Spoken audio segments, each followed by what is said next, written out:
ከዚህ አንድን ቁም ነገር እንወስዳለን። ተውሂድ የነቢያቶቹ የመጀመሪያ ጥሪ መሆኑ። ሁለተኛ ተውሂድ ስናስተምር ሰዎችን በሚገባቸው ሎጂክ በሚገባቸው አምክንዮ መቅረብ እንዳለብን ይሄ ያስተምረን። ተውሂድ ማለት በጥሩ ስነ ምግባር የምናቀርበው የአላሁ ስብሓነሁ ወተዓላ ውድ ስጦታ። ተውሂድ እያለ የምናስበረግገው ሊሆን አይገባው። ወደ አላህ ስንጠራ በሚያምር ስነ ምግባር በሚስብ ስነ ምግባር ሊሆን ይገባዋል። ነቢዩላህ ኢብራሂም ጥሪያቸውን ቀጠሉ። ነገስታትንም አልፈሩ። ቤተ መንግስታቸውን አንኳኩተው ገብተዋል። ንምሩድ የሚባልን አምባገነን ንጉሥ አገኙት። ከሱ ጋር ያረጉትን ክርክር ቁርአን ዘግቦ አስቀምጦልናል። አለም ተረ ኢለለዚ ሓጀ ኢብራሂም ፊ ረቢህ፣ በጌታው ጉዳይ ኢብራሂምን የተከራከረው ሰው ዜና መጥቶልሃል አንተ መሐመድ ይላቸው። በመገር አለም ተራ እስቲፍሃም ነው። በነሕው በቋንቋ ደረጃ ላግጣ ያለበት ነው። ደረሰህ እንዴ ወሬው? በአላህ ጉዳይ የተከራከረው ንጉሥ ታሪክ ኢብራሂምን ጠየቀው። ያንተ ጌታ ምንድነው የሚሰራለው? የኔ ጌታማ ረቢ አለዚ ዩሕዪ ወዩሚት አለ። የሻውን ይገላል የሻውን ሕያው ያረጋል። እሱም ምናል አና ኡሕዪ ወኡሚት። ሁለት እስረኞችን አመጣ። አንዱን ነፃ ወጣው፣ አንዱን ገደለው። እኔም ሕይወት እሰጣለሁ የሻውትን እገላለሁ አለ። ክርክሩን በሌላ ክርክር አሸነፉት። ፈኢነ አላህ የእቲ ቢሸምሲ ሚነል መሽሪቅ፣ የኔ ጌታ አላህ ፀሐይን ከምስራቅ በኩል ያወጣታል። አንተ ጌታ ከሆንክ ፈእቲ ቢሃ ሚነል መግሪብ፣ ነገ ጧት ከምዕራብ አውጣት አለ። ማድረግ ይችላል። አላህ በቆንጆ ቃል ገለጸው። ፈቡሂተ አለዚ ከፈር፣ ይህ ከሃዲ ሚዛኑን አጥቶ ወደቀ። ወላሁ ላ የህዲል ቀውመ ዛሊሚን። እንዲህ አይነት በዳዮችን ጌታ አቅጣጫውን አይመራቸው። ነገስታትን የተከራከሩ የአላህ ውድ ባለሟል ኢብራሂም አለይሂ ሰላም። ነቢዩላህ ኢብራሂም ቸርና ደግ ነበሩ። ለጋስ ናቸው። ብቻቸውን መመገብ አይወዱም። ያላቸውን አካፍለው የሚያድሩ ቸር ደግ ነበሩ አለይሂ ሰላም። ቁርአን ላይ ከሶስት እንግዶች ጋር ያደረጉትን ተጨባጭ ዘግቦልናል ቁርአን። هل أتاك حديث الضيف إبراهيم المكرم። አላህ ሶስት መላእክቶችን ጅብሪልን፣ ሚካኤልን፣ ኢስራፊልን ወደ ነቢዩላህ ኢብራሂም ላካቸው። በሰው ተመስለው ወረዱ። ቤታቸው ገቡ። ሲያቸው ቀውሙን ሙንከሩን፣ ማላቃችሁ ሰዎች ናቸው አሉ። ቤት እንደገቡ ሩጠው በኋላ ሄዱ። በጋረዱና ፈጃአ ቢዕጅሊን ሐኒዝ ነው የሚለው አላህ። የተጠበሰ ስጋ ይዘው መጡ። እንግዳ ነው የገባው። ከየት መጣችሁ? ምን ያህል የምትቆዩ? ማን ነው ስምህ አላሉ። እንግዳ ካለ ምግብ መቅረብ አለበት። ቸርነታቸው እዚህ ጥግ ነው። ከዛ ቁጭ አሉ። ምግብ ሲቀርብ እንግዶች እጃቸውን አልሰነዘሩ። እጃቸው አለመሰንዘሩን ሲያዩ ፈሩ። እነዚህ ማላቃቸው ሰዎች የመብላት ፍላጎትም የላቸውም። ለምን ፈልገው ገባዋል? ከዛ ሲደነግጥ ሲያዩት አትፍራ ኢና ረሱሉ ረቢል ዓለሚን፣ እኛ የዓለማት ጌታ መልእክተኞች ነዋል። ከዛ መደንገጡን ስታይ ከውስጥ የነበረችው ባለቤቱ ሳራ ፈضحከት፣ ሳቀች። ቤት ሰው የለም፣ ከዳም የለም። እንግዶች መጥተዋል። ወደ በሩ ጠጋ ብላ ታዳምጥ ነበር። ኢብራሂም ትንሽ ሲደነግጡ ስታይ ፈضحከት፣ ሳቀች። ያኔ እነ ጅብሪል አበሰሯት። መሃን ነች፣ እድሜዋ ትልቅ ነው። ኢብራሂምም አርጅቷል። ኢስሐቅና ያዕቁብ ይባል ልጅ ትወልጃለሽ አሏት። አፏን እጇ ላይ አሳረፈችና ፈሰከት ወጅሃሃ ወቃለት አጁዙን ዓቂም፣ እኔ መሃን ባሌ ሽማግሌ ልጅ እንዴት ነው መንወልድ አለች። መለሱላት እነ ጅብሪል አተዕጀቢነ ምን አምሪላህ፣ በአላህ ጉዳይ ትገረሚያለሽ? ተአምራቱ እኮ ብዙ ነው። ኢነሁ ሐሚዱን መጂድ፣ ምስጉንና የተላቀ ጌታ እኮ። በልጅ አበሰሯት። ኢብራሂም አለይሂ ሰላም እዚህ ቦታ ላይ ፍርሃቱ ወደ ደስታ ሲለወጥ አላህ ቁርአን ላይ ገልጸዋል። ወደ የት ናቸው አላቸው። የሉጥን ህዝብ ልናጠፋ ነው። አታጠፉም ብሎ ያዛቸው እነ ጅብሪል። አላህ ምን ይላል? ዩጃዲሉና ፊ ቀውሚ ሉጥ። ፍርሃቱን ክስተቱን ረስቶ ስለ ሉጥ ህዝብ ይከራከረን ገባል። ሙፈሲሮቹ ኢብኑ ከሲር ምን ይላል? ጅብሪልን ያዘውና በሰው ነው የመጣው በሰው አካል ይዞት እባክህን ትንሽ ዳዕዋ ይደረግላቸው አታጥፏቸው ብሎ መከራከር ጀመረ።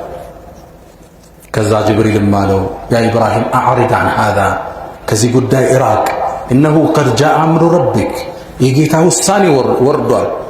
ፈኢነሁም አቲህም ዓዛቡን ገይሩ መርዱድ የማይመለስ ቅጣት እየመጣ ነው እጅህን ከዚህ አንሳ ተባለ። እዚህ ታሪክ ላይ ብዙ እንማራለን። ኢብራሂም ቸርና ደግ እንግዳ አስተናጋጅ። ሁለተኛ አላህ አርጅተህም ከተጨባጭ ከሰበብ ውጭ በሆነ ነገር ሊሰጥህ የሚችል ጌታ መሆኑን ታያለህ። አጁዙን አቂም ኢስሐቅና ያዕቁብን ወለዱ። አላህ ቻይ።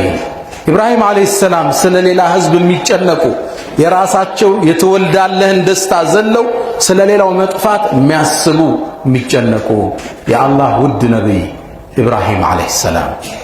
አላ ወፈዕሉል ኸይራት ወስተግፊሩ ረበኩም ፈጡባ ሊልሙስተግፊሪን።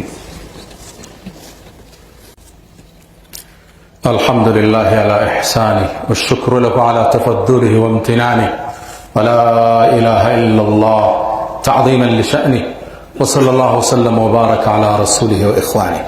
أما بعد ስለተከበረው የአላህ ነቢይ እያወሳን ከልጅነት እስከ እርጅና ድረስ በአላህ መንገድ የቆሙ የተውሂድ ዘብ ለተውሂድ ሲሉ ሲያት ውስጥ የገቡ የአላህ የተከበሩ ወዳጅ ነቢይ ኢኒ ጃዒሉከ ሊናሲ ኢማመን ለሰው ልጆች ሁሉ መሪ የተደረጉ የአላህ ባለሟል ነቢዩን በመልክ የሚመስሏቸው ከነከሳቸው ዘር ነቢይ የተወለደልን ነቢዩ እንዲላኩ እጃቸውን አንስተው ወበዓት ፊህም ብለው ዱዓ ያደረጉ ነቢዩላህ ኢብራሂም። ልብ ካላችሁ እዚህ ውስጥ አንድን ትምህርት እናገኛለን። የመጀመሪያው አንተ አላህ ዘንድ ያለህ ቦታ ሰዎቹ በሚሰጡህ አይደለም።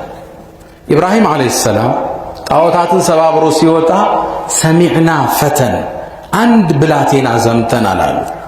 ይሄ ሰው ዘንድ ያለው ስያሜ። አላህ ዘንድ ደግሞ እነ ኢብራሂም ካነ ኡመተን አንድን ትውልድ ይመዝናል ይላል። ያንተ ሚዛን አላህ የሰጠህ ነው እንጂ ሰዎች የሰጡ ሰዎች ያወሩብህ ወይም ሰዎች ያደነቁህ አይደለም። ያንተ ሚዛን አላህ ዘንድ ያለህ ሚዛን ነው። አላህ ዘንድ ያለህ ሚዛን ሁሉ ያስተካክል። ሁለተኛ ሽልማት የሚሰጥህ ልቅና የሚሰጥህ በከፈልከው መስዋዕትነት ልክ ነው። በከፈልከው የመስዋዕትነት ጥግ ነው። ነቢዩና መሐመድ ዓለይሂ ሰላቱ ወሰላም ከማ ፊ ሙስሊም ላይ በተዘገበው እናታችን አይሻ ባስተላለፈችው ሐዲስ እንዲህ ይሉናል።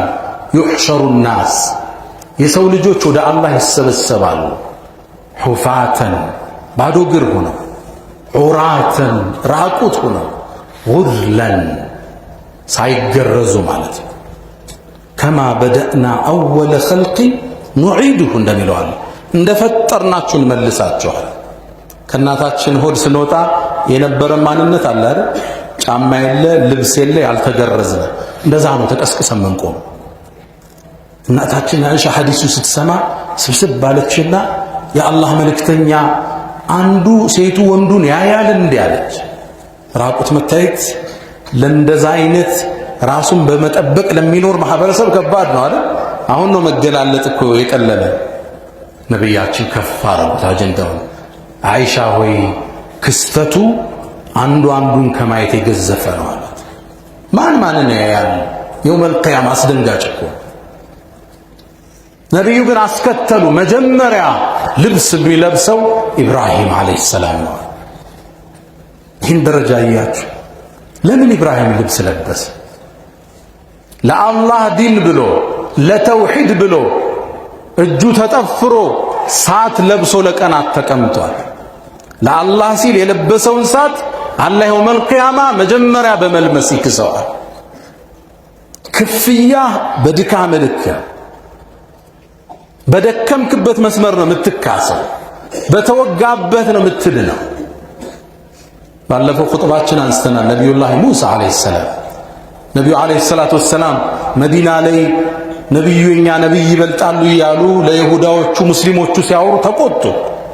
ከሙሳ በላይ አታልቁኛ፣ እኔ እኮ የውመል ቂያማ መሬት ተከፍታልኝ እወጣለሁ፣ ስወጣ የዓርሽን ምሰሶ ተደግፎ ሙሳን አገኘዋለሁ ይላል። ከኔ በፊት ወጥቶ ይሁን አልያም ይላሉ ነብዩ አለይሂ ሰላቱ ወሰለም።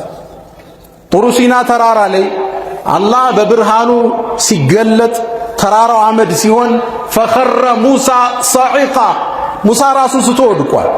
እዛ ራሱ ስቶ ስለወደቀ የውመል ቂያማ ራሱን የመሳት እድል አልተሰጠው ሊሆን ይችላል ይላል።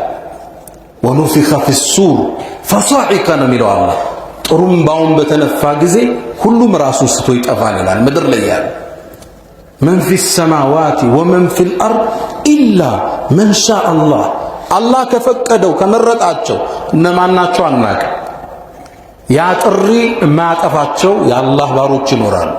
ከነሱ ይሁን አልያም ቀድሞኝ ይነሳ አላቅም ይላል።